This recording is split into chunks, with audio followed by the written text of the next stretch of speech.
So thank you all for the questions that you've submitted so far. So the first question that we have is, what is the role of or potential for using recycled materials for aggregates?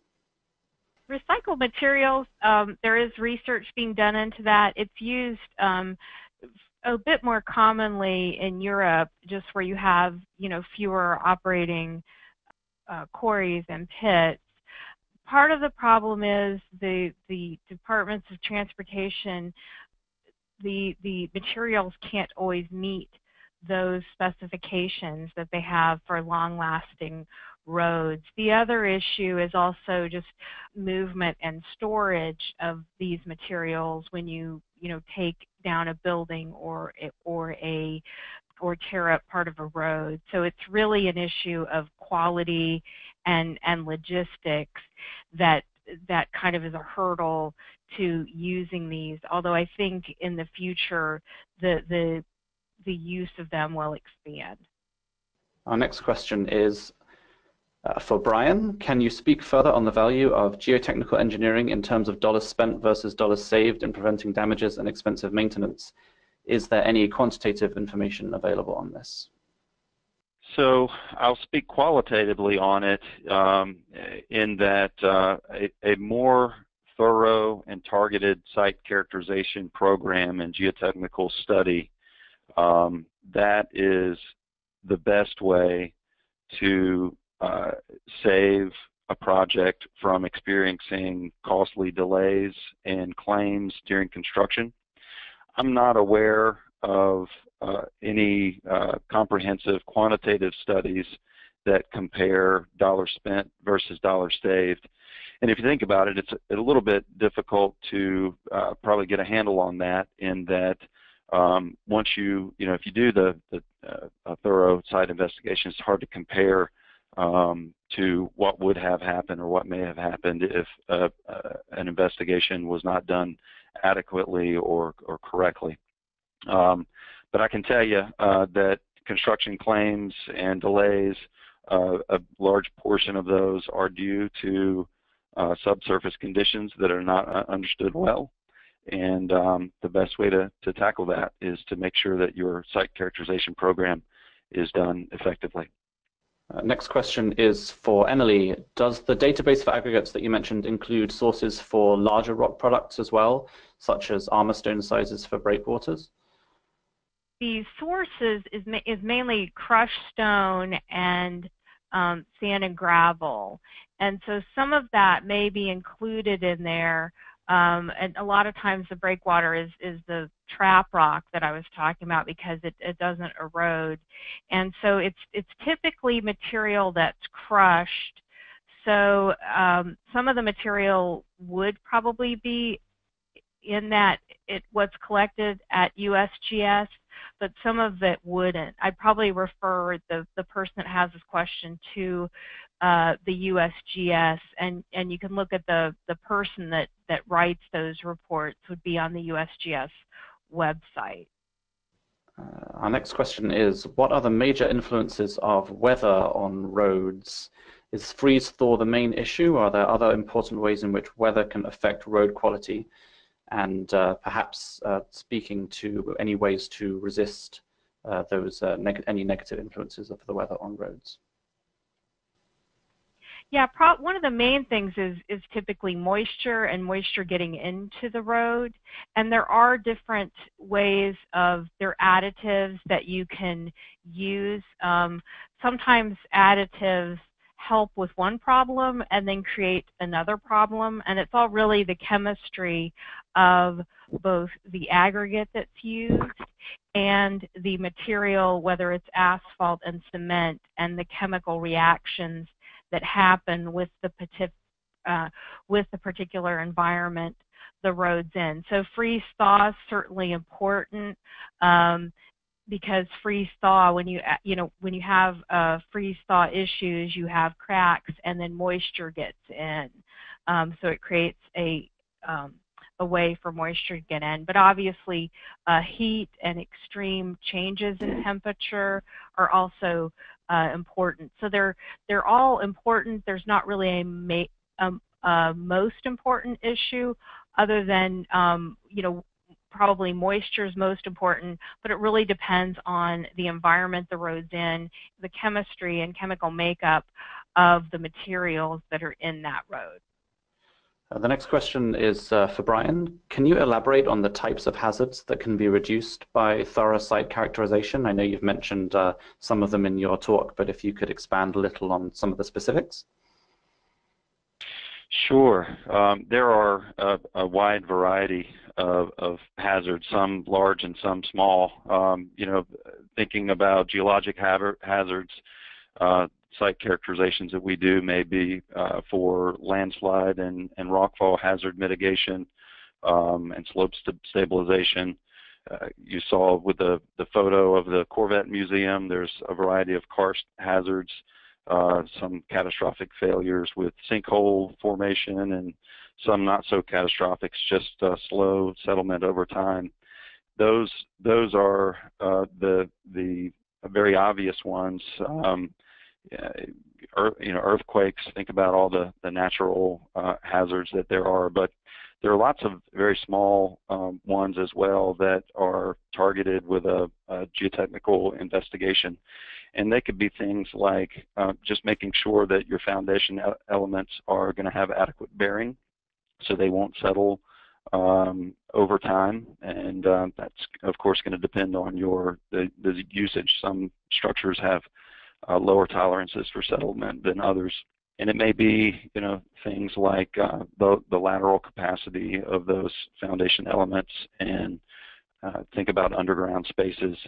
You know, making sure that when you're excavating underground spaces, you have adequately characterized the ground conditions that you're in, so that you'll know what methods you need for either drilling or excavating them and supporting them once you've opened up the hole. So there are many ways, many things that can go wrong in the ground, and they're all, again, those hazards are reduced by making sure you know what the material types you're going to be in and the properties of the material, so your design can adequately address those hazards.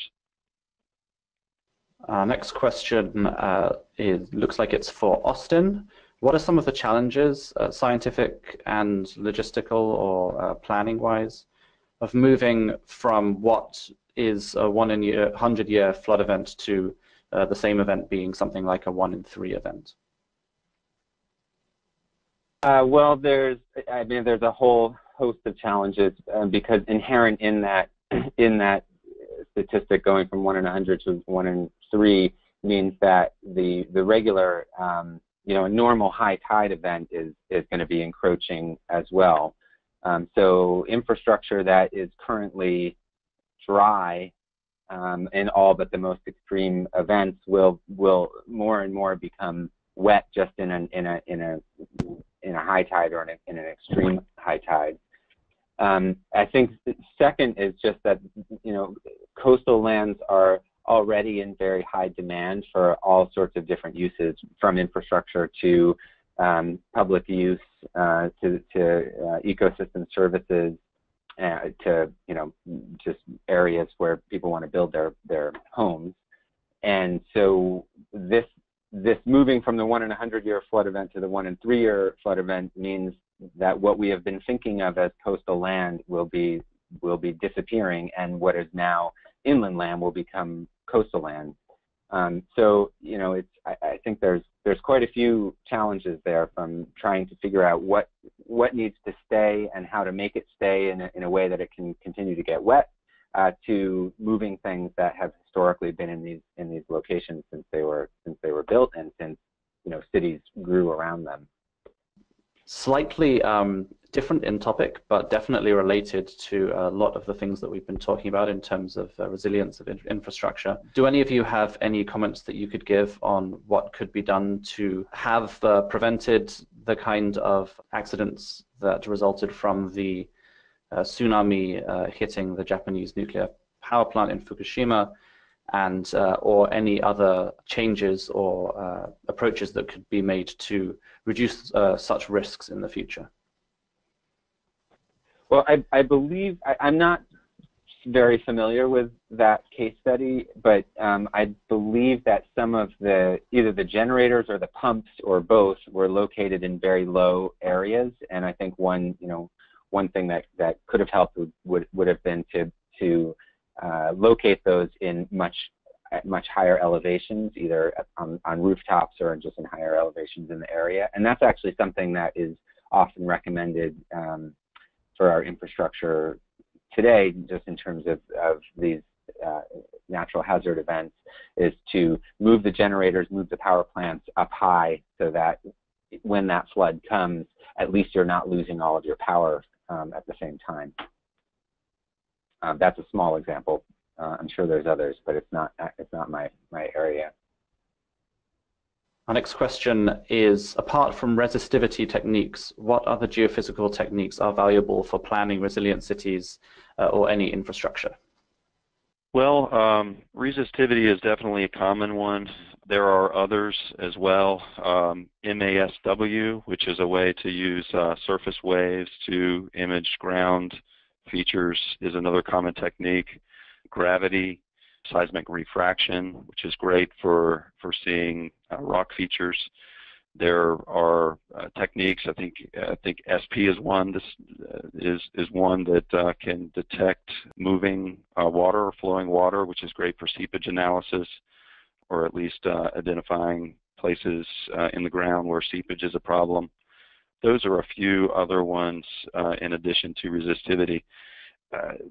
This isn't my particular area of expertise, but I do know that things are changing rapidly with geophysics, and one area in particular in geophysics is three-dimensional geophysical techniques, where a lot of times in the past, most studies have involved a two-dimensional profile. Now there are ways in a variety of geophysical techniques to image the ground in 3 dimensions, and that has opened up a lot of doors and proven quite successful for geophysical studies. Our next question is at the intersection of Emily and Austin's talks.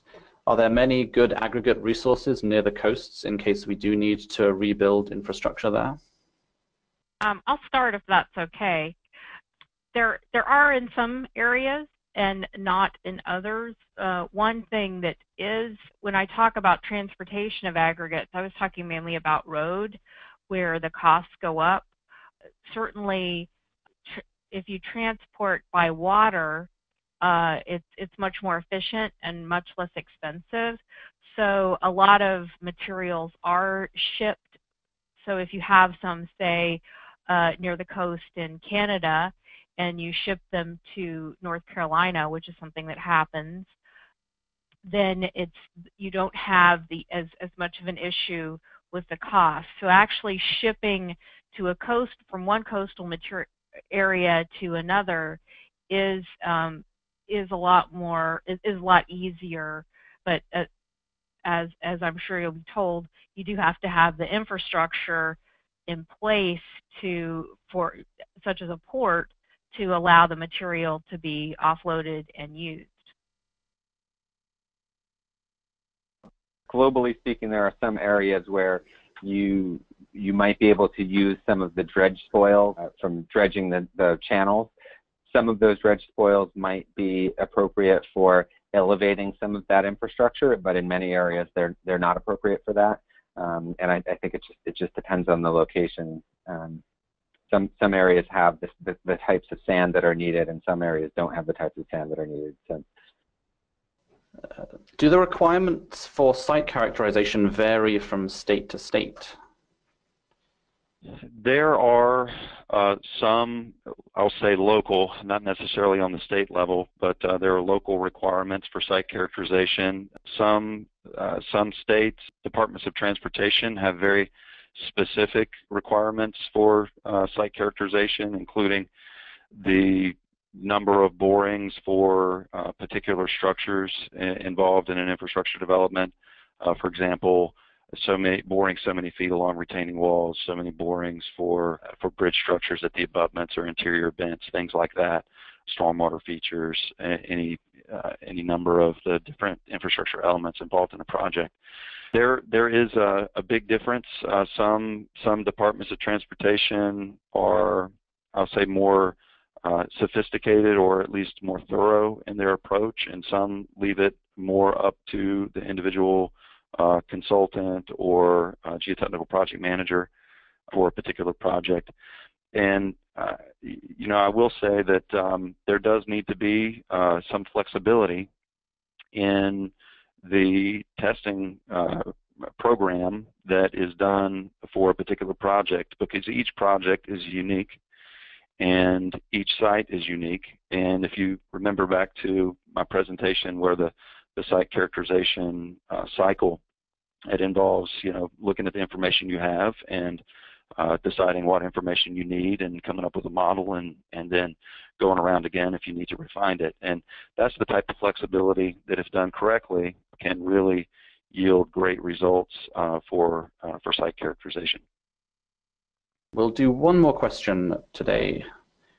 A recent story on National Public Radio reported that there is a growing worldwide shortage of natural sand driven by demand for cement, glass, and other industrial uses, such as silicon for computer chips. Do the speakers consider this a concern, and are there alternatives? Yeah, I'm familiar with that story, and a lot of it's not necessarily a shortage, but an inability to access it where it's needed. And a lot of that goes back to sort of what I talk about, and then what the Highway Administration talks about in the paper I referred to, which is accessing these materials. There's a lot of good materials in the world. In a lot of cases, it's been built on, so you can't access it, or it's off limits for other reasons. And so that's why you know, planning, long-term planning for access to the good materials that are needed is really urgently important, because there is a lot of need for these materials, and as the population grows across the world, you need more and more of it. So it's not necessarily a shortage of the material in terms of what's out there. It's a difficulty in accessing it where you need it.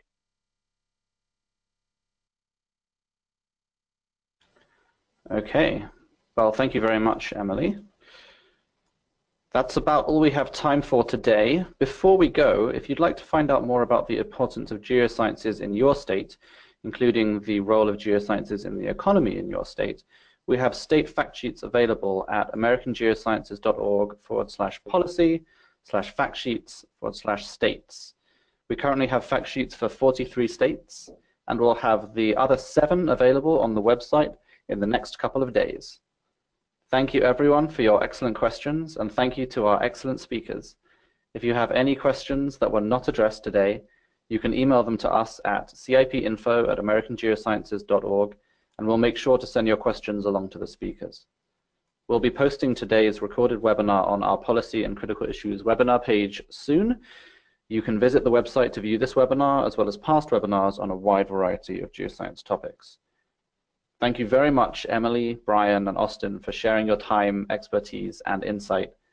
This concludes our webinar for today. Thank you for joining us, and we look forward to seeing you next time.